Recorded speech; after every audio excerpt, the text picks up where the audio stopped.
প্রিয় শিক্ষার্থীরা, অনলাইন এই ক্লাস ঘরে তোমাদের স্বাগত। আশা করছি তোমরা সকলে ভালো আছো।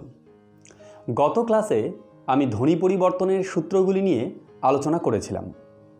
ধ্বনি পরিবর্তনের 4টি সূত্রের মধ্যে ধ্বনির আগম ও ধ্বনির লোপ এই দুটি বিষয়ে বিস্তারিত আলোচনা হয়ে গেছে।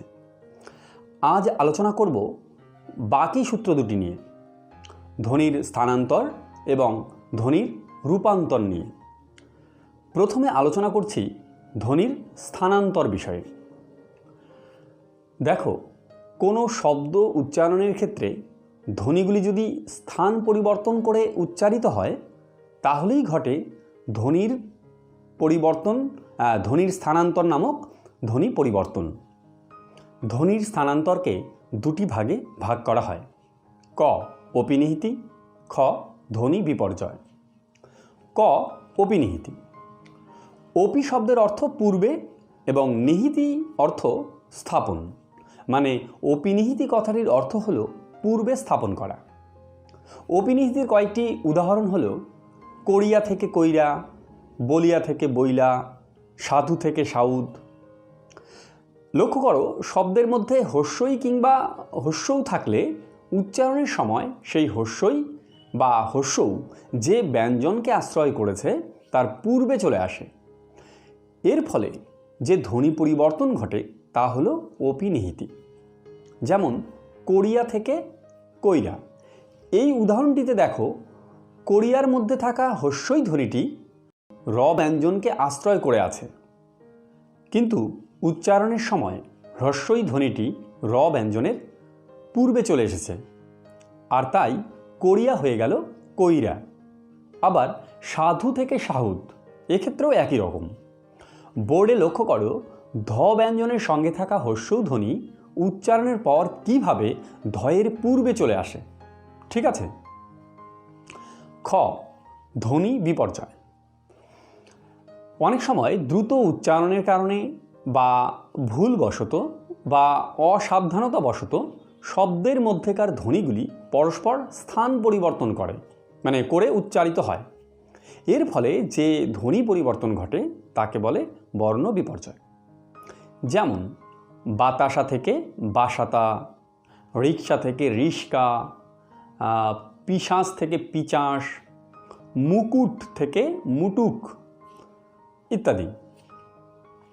উদাহরণগুলিতে লক্ষ্য করো শব্দের মধ্যেকার ধ্বনিগুলি পারস্পরিক স্থান পরিবর্তন করে উচ্চারিত হয়েছে, আর এটাই হলো ধ্বনি বিপর্যয়। এবারে আলোচনা করব ধ্বনি পরিবর্তনের চতুর্থ তথা শেষ সূত্র ধ্বনির রূপান্তর নিয়ে। ধ্বনির রূপান্তরের ভাগগুলি একটি ছকের সাহায্যে দেখানো যেতে পারে।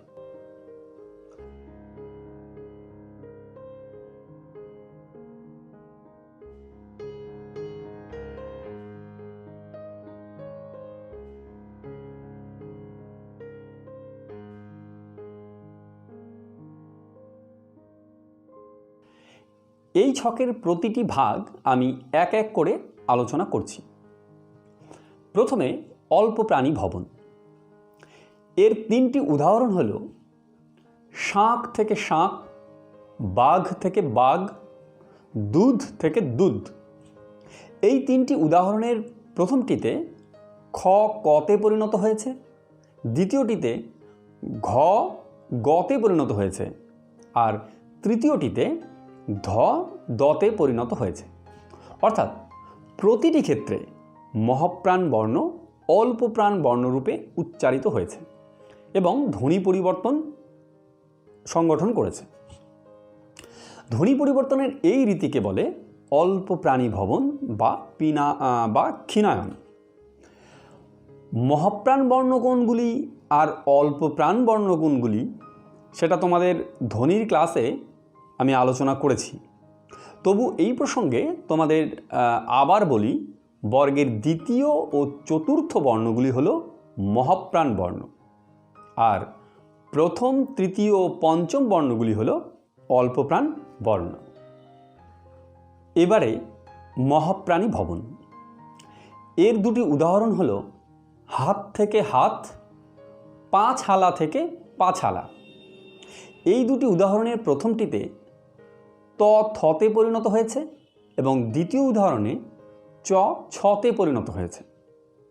অর্থাৎ দুটি ক্ষেত্রেই অল্প প্রাণ বর্ণ মহাপ্রাণ বর্ণরূপে উচ্চারিত হয়েছে। ধ্বনি পরিবর্তনের এই রীতিকেই বলে মহাপ্রাণী ভবন বা পিনায়ন। এক কথায় শব্দের মধ্যেকার অল্প প্রাণ ধ্বনি মহাপ্রাণ ধ্বনি রূপে উচ্চারিত হলে ধ্বনির যে রূপান্তর ঘটে তা হল মহাপ্রাণী ভবন বা পিনায়ন। ঠিক আছে, এরপর আছে অঘোষী ভবন। এর দুটি উদাহরণ হল বাবু থেকে বাপু, ছাদ থেকে ছাদ। উদাহরণ দুটির প্রথমটিতে ব প হয়েছে এবং দ্বিতীয়টিতে দ ত হয়েছে। অর্থাৎ ঘোষ ধ্বনি অঘোষ ধ্বনি রূপে উচ্চারিত হয়েছে। ধ্বনি পরিবর্তনের এই রীতিকে বলে অঘোষী ভবন। এই প্রসঙ্গে তোমাদের মনে করিয়ে দিই যে বর্গের তৃতীয়, চতুর্থ ও পঞ্চম বর্ণগুলি ঘোষ বর্ণ এবং বর্গের প্রথম ও দ্বিতীয় বর্ণগুলি অঘোষ বর্ণ। ঠিক আছে, এবারে ঘোষী ভবন। এর দুটি উদাহরণ হল কাক থেকে কাগ, লোক থেকে লোক। উদাহরণ দুটিতে ক গতে রূপান্তরিত হয়েছে, অর্থাৎ অঘোষ ধ্বনি ঘোষ ধ্বনি রূপে উচ্চারিত হয়েছে। ধ্বনি পরিবর্তনের এই রীতিকে বলে ঘোষী ভবন। এরপর নাসিক্যী ভবন। শুরুতেই মনে করিয়ে দিই নাসিক্য ব্যঞ্জনগুলি হল উম, ইয়, দন্তন্য, ম, মূর্ধন্য ইত্যাদি। নাসিক্যী ভবনের উদাহরণ হল অঞ্চল থেকে আঁচল, দন্ত থেকে দাঁত, বন্ধ থেকে বাত। ধ্বনি পরিবর্তনের এই দৃষ্টান্তগুলিতে নাসিক্য ব্যঞ্জন স্বয়ং লুপ্ত হয়েছে এবং তার পূর্ববর্তী স্বরধ্বনিটি দীর্ঘ ও সানুনাসিক হয়েছে। বিশ্লেষণ করে বোঝাচ্ছি, বোর্ডে দেখো। যেমন বন্ধ সমান সমান ব যোগ অ যোগ দন্তন্য যোগ ধ যোগ অ। বাঁধ সমান সমান ব যোগ সরেয়া চন্দ্রবিন্দু যোগ ধ যোগ অ। বন্ধ থেকে যখন বাঁধ হলো তখন নাসিক্য ব্যঞ্জন দন্তন্য লোপ পেল, আর পূর্ববর্তী স্বরধ্বনি অর্থাৎ অধ্বনি দীর্ঘ ও সানুনাসিক হয়ে হলো আ আ, মানে অয় চন্দ্রবিন্দু আ। ঠিক একইভাবে বাকি উদাহরণগুলিতেও এই একই রকমভাবেই ধ্বনি পরিবর্তন ঘটেছে। তাহলে নাসিক্যী ভবনের সংজ্ঞাটা কীরকম দাঁড়ায়? সংজ্ঞাটা দাঁড়ায় এরকম যে শব্দের মধ্যেকার নাসিক্য ব্যঞ্জন যদি লোপ পেয়ে পূর্ববর্তী স্বরধ্বনিকে দীর্ঘ ও সানুনাসিক করে তোলে তাহলে যে ধ্বনি পরিবর্তন ঘটবে বা ঘটে সেটাই হলো নাসিক্যী ভবন। ঠিক আছে, এরপর শত নাসিক্যী ভবন। শব্দের মধ্যে নাসিক্য ব্যঞ্জন না থাকলেও অনেক সময় কোনো কোনো স্বরধ্বনি আপনা আপনি অনুনাসিক বা সানুনাসিক হয়ে উচ্চারিত হয়। এই প্রক্রিয়াকে শত নাসিক্যী ভবন বলে।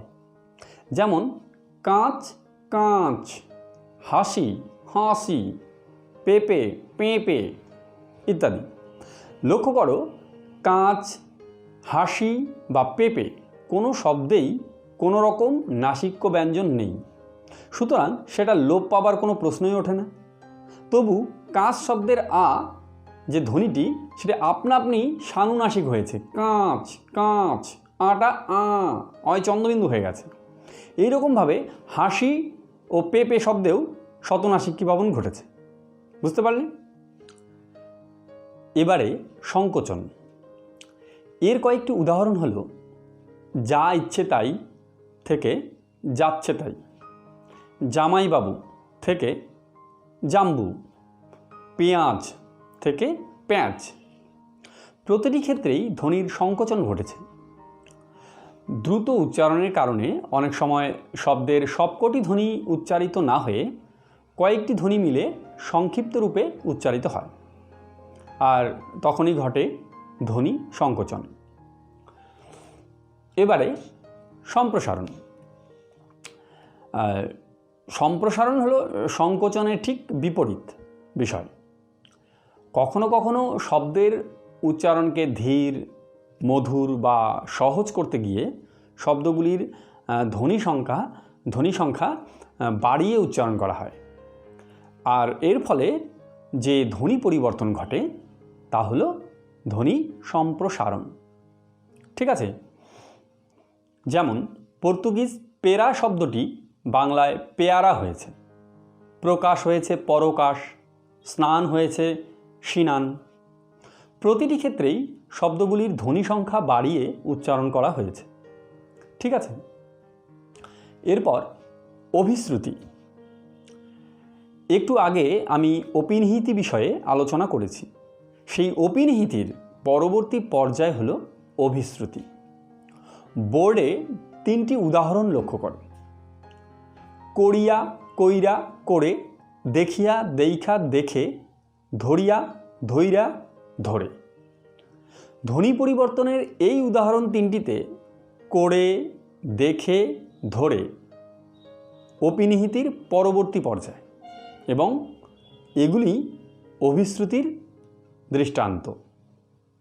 আমাদের পশ্চিমবঙ্গীয় চলিত ভাষা অর্থাৎ রাঢ়ী উপভাষার উদাহরণে এই অভিশ্রুতির প্রাধান্য বেশি। যেমন সাধু ভাষার রাখিয়া শব্দটি পূর্ববঙ্গে উচ্চারণ হয় রাইখা, কিন্তু পশ্চিমবঙ্গীয় উচ্চারণে রেখে। এখানে বিবর্তনটি এইরকম যে রাখিয়া, রাইখা, রেখে। অভিশ্রুতির সংজ্ঞা হিসেবে বলা যায় অপিনিহিতিজাত হস্যইকার ও হস্যৌকার পূর্ববর্তী স্বরধ্বনির সঙ্গে মিলিত হয়ে বিশেষ এক প্রকার সন্ধি সম্পন্ন করে, ফলে ধ্বনির যে পরিবর্তন ঘটে তাকে বলে অভিশ্রুতি। ঠিক আছে? এবারে স্বরসঙ্গতি। এর কয়েকটি উদাহরণ হলো মিছা থেকে মিছে, বিদ্যা থেকে বিদ্যে, ভিক্ষা থেকে ভিক্ষে। উদাহরণগুলিতে দেখা যাচ্ছে একটি স্বরধ্বনি অন্য স্বরধ্বনিতে রূপান্তরিত হচ্ছে। সঙ্গতি শব্দের অর্থ সমতা। স্বরসঙ্গতি শব্দের অর্থ স্বরের মধ্যে সঙ্গতি বিধান করা বা সমতা স্থাপন করা। শব্দের মধ্যেকার পূর্ববর্তী স্বরধ্বনি পরবর্তী স্বরধ্বনিকে অথবা পরবর্তী স্বরধ্বনি পূর্ববর্তী স্বরধ্বনিকে প্রভাবিত করে উচ্চারণে সঙ্গতি সাধন করলে যে ধ্বনি পরিবর্তন ঘটে সেই রীতিকেই বলে স্বরসঙ্গতি। এর আবার 3টি ভাগ রয়েছে: প্রগত, পরাগত ও অনন্য। ক. প্রগত স্বরসঙ্গতি। পূর্ববর্তী স্বরধ্বনির প্রভাবে পরবর্তী স্বরধ্বনির পরিবর্তন ঘটলে সেটা প্রগত স্বরসঙ্গতি। যেমন মিঠা থেকে মিঠে, বিলাত থেকে বিলেত, বুড়া থেকে বুড়ো। লক্ষ্য করো, মিঠা সমান সমান ম যোগ হ্রস্বই যোগ ঠ যোগ আ। পূর্ববর্তী স্বরধ্বনি হ্রস্বইয়ের প্রভাবে পরবর্তী স্বরধ্বনি আ হয়ে গেল এ, মানে মিঠা হলো মিঠে। বাকি উদাহরণগুলিতেও পূর্ববর্তী স্বরধ্বনির প্রভাবে পরবর্তী স্বরধ্বনির পরিবর্তন ঘটেছে। ঠিক আছে? খ. পরাগত স্বরসঙ্গতি। এক্ষেত্রে উল্টো, পরবর্তী স্বরধ্বনির প্রভাবে পূর্ববর্তী স্বরধ্বনির পরিবর্তন ঘটে। যেমন দেশি, দিশি, ভিতর, ভেতর, পিতল, পেতল ইত্যাদি। লক্ষ্য করো, দেশি সমান সমান দ যোগ এ যোগ তালব্যস্য যোগ হ্রস্বই। পরবর্তী স্বরধ্বনি হ্রস্বইয়ের প্রভাবে পূর্ববর্তী স্বরধ্বনি এ হয়ে গেল হ্রস্বই, ফলে দেশি হলো দিশি। ঠিক আছে? গ. অন্যান্য স্বরসঙ্গতি। এক্ষেত্রে পূর্ববর্তী ও পরবর্তী দুটি স্বরধ্বনির পারস্পরিক প্রভাবে পরস্পরের পরিবর্তন ঘটে। যেমন বিলাতি থেকে বিলেতি, তারপর হলো বিলিতি। ভিখারি থেকে ভিখেরি, তারপর সেখানে হলো ভিখিরি। এক্ষেত্রে লক্ষ্য করো, প্রথমে পূর্ববর্তী স্বরধ্বনি অর্থাৎ বয়ের সঙ্গে যুক্ত হ্রস্বইয়ের প্রভাবে লয়ের সঙ্গে যুক্ত আ পরিবর্তিত হয়ে এ হয়েছে। বিলাতি হয়েছে প্রথমে বিলেতি, পরে আবার পরবর্তী স্বরধ্বনি অর্থাৎ তয়ের সঙ্গে যুক্ত হ্রস্বইয়ের প্রভাবে লয়ের সঙ্গে যুক্ত এ হয়েছে হ্রস্বই, ফলে বিলেতি হয়েছে বিলিতি। ঠিক আছে, এবারে সমীভবন। সমীভবন শব্দটির সাধারণ অর্থ হল সমান হওয়া। সমীভবনের দুটি উদাহরণ হল চন্দন থেকে চন্দন, গল্প থেকে গপ্প। উদাহরণ দুটিতে পাশাপাশি অবস্থিত দুটি ব্যঞ্জনধ্বনি যথাক্রমে চন্দন শব্দে দন্তন্য ও দ এবং গল্পে ল ও প উচ্চারণগত সমতা লাভ করেছে। প্রথম ক্ষেত্রে নয় দয় হয়েছে নয় নয় সংযুক্ত, দ্বিতীয় ক্ষেত্রে লয় পয় সংযুক্ত হয়েছে পয় পয় সংযুক্ত। এইভাবে দুটি পাশাপাশি ব্যঞ্জন এক হয়ে যায় এই সমীভবন প্রক্রিয়ায়। এই সমীভবনও কিন্তু তিন রকম: প্রগত, পরাগত ও অন্যান্য। প্রথমে প্রগত সমীভবন।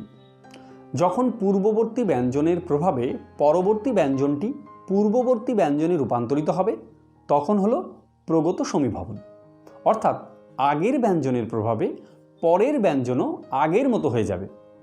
যেমন চন্দন থেকে চন্দন। লক্ষ্য করো, চন্দন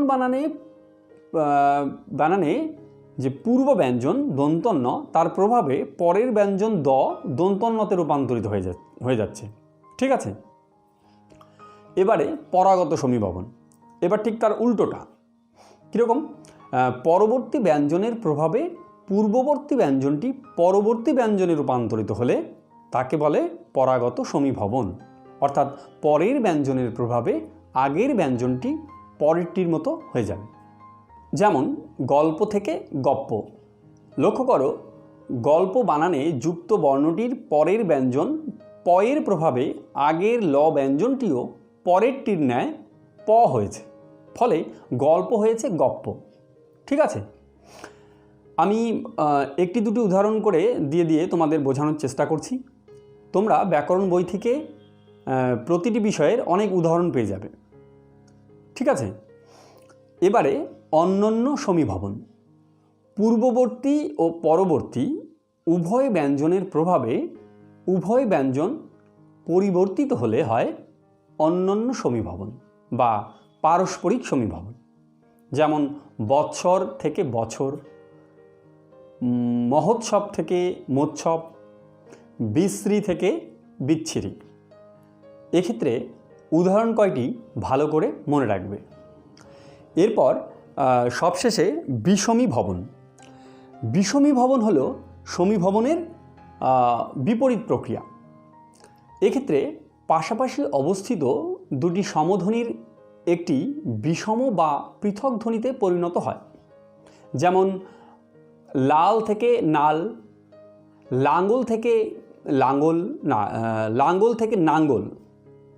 উদাহরণ দুটিতে লক্ষ্য করো, লাল ও লাঙ্গল শব্দে দুটি করে ল ছিল, এর একটি করে ল দন্তন্যতে পরিণত হলো, অর্থাৎ সমধ্বনির একটি বিষমধ্বনিতে পরিণত হলো।